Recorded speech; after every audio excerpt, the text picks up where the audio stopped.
check it out. Tito Ryan in the house, let's go! Usapan ng kapihan, tara na, usapan safety and health. Kasama ka sa trabaho o sa buhay, laging handa para iwas disruption. Let's do it right, ha!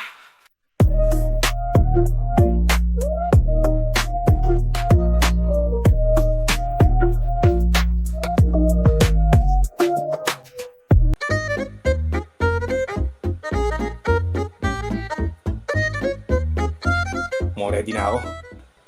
Nako guys, summer is really here and the heat is on. Some like it hot and some sweat when the heat is on. Excited na ba kayo sa company outing? Whatever you call it, company outing o team building, teka lang. Handa na ba kayo? Iniisip nyo rin ba ang safety nyo? Tandaan, bago tayo sumabak sa saya, isipin muna natin kung safe tayong lahat. Yo, check it out. Tito Ryan in the house, let's go!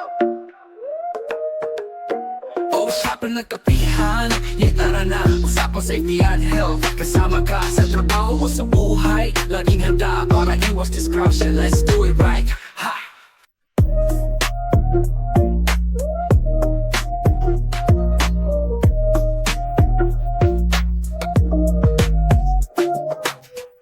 Hello again mga kausyapan and welcome to another special episode of Usyapan at Kapihan with Tito Ryan. At ngayon naman sa special series na ito, pag-uusapan natin ang company outing or team building safety. So ngayon, magbibigay ulit ako ng mga konting tips para sa inyong company outings at team building activities. Tip number 1, check the weather and itinerary.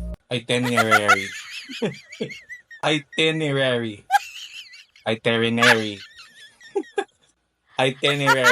Yun, tumama rin. O nga pala, kausyapan no, paano kung umulan? Mommy, it's raining! It's actually raining! Paano kung magbago schedule nyo? Gagawin natin. What do we do? Always remember to check the weather forecast. At alam mo kung ano ang inyong schedule o kaya yung tinatawag nilang itinerary. Para di ba, iwas tayo sa abala at saka alata natin yung iwas sa disgrasya.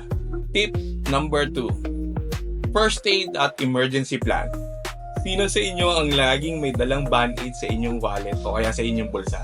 Alam nyo, dapat lagi tayo may dalang first aid kit at alam natin ang ating emergency plan.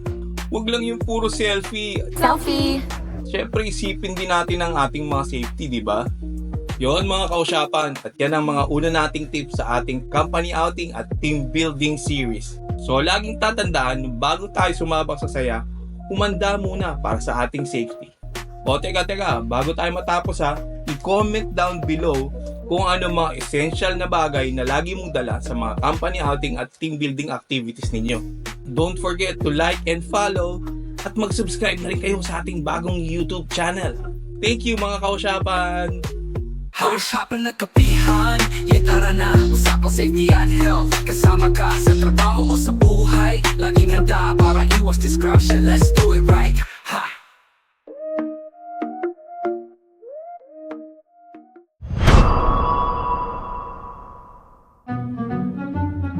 Oh, hello kausyapan! Balita ko, sarap ng outing ninyo O teka, baka nalilimutan nyo ang inyong mga safety Baka sa halip na sarap ng bakasyon at pagkikwentuhan natin, sakit ng katawan ng iuwi niyong pasalubong at souvenir. Usapan ng kapihan, tara na, usapan safety and health. Kasama ka sa trabaho o sa buhay, laging handa para iwas disruption. Let's do it right, ha!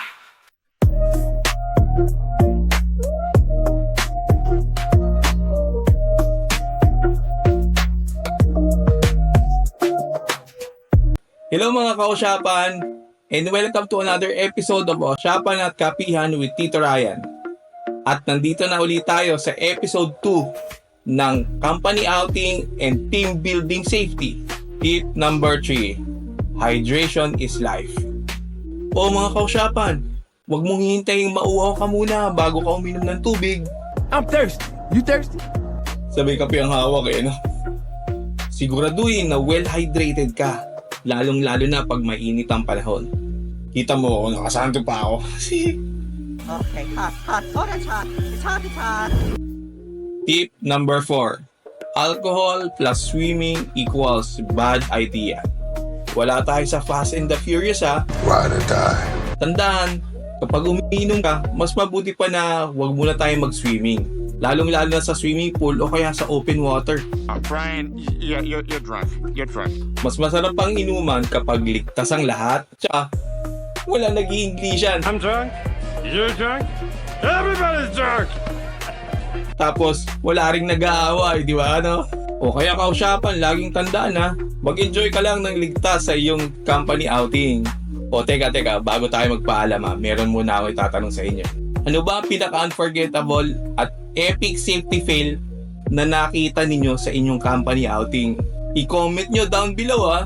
And syempre, don't forget to follow, like, and subscribe na rin sa ating YouTube channel. Maraming salamat kausyapan! Bye! Usapan na kapihan, tara na, usapang safety and health. Kasama ka sa trabaho o sa buhay, laging handa para iwas disruption. Let's do it right, ha!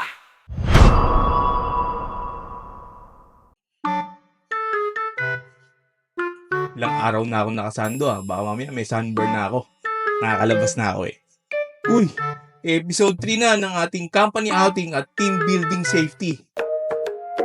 Usapan na kapihan, tara na, usapang safety and health. Kasama ka sa trabaho o sa buhay, laging handa para iwas disruption. Let's do it right, ha!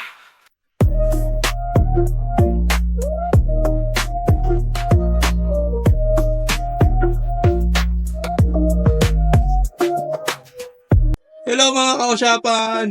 Welcome to another episode of Usyapan at Kapihan with Tito Ryan. Ano bang goal natin sa company outing o kaya team building? Di ba ang mag-enjoy? Yes, I enjoyed it. At syempre, yung uuwi tayo ng walang injury. Pero paano? Yeah, how? Okay, mag-alala. Ito na ang huling tips para sa ating special series na ito. Tip number 5. Huwag magbabad sa araw. Alam mo kausapan, pwede mo namang mag-enjoy sa company outing di ba? Pero huwag masyadong sun-kissed. Di ba may bandang ganun, sun-kissed lola? Gumamit ng sunscreen, sumilong paminsan-minsan at syempre, magsuot ng proteksyon para hindi ka uuwing mukhang inihaw, di ba? Dad, you're so sunburnt.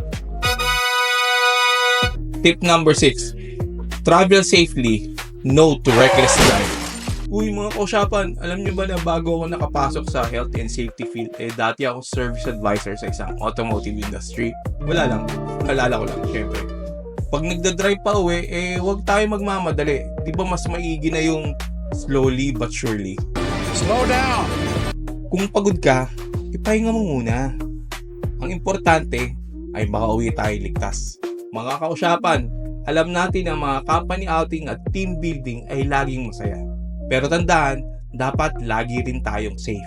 Oh, may natutunan ba kayo? Sige nga, i-comment mo nga kung ano yung madalas nyong safety tip na nalilimutan sa company outing ninyo at team building activities. O paano ba yan mga kausyapan? Hanggang sa susunod Bye! Teka, huwag nyo muna kalimutang mag-follow, like, and subscribe sa ating YouTube channel. Sa susunod na lang ulit. Bye! Usapan na kapihan, tara na, usapang safety and health. Kasama ka sa trabaho o sa buhay, laging handa para iwas disruption. Let's do it right.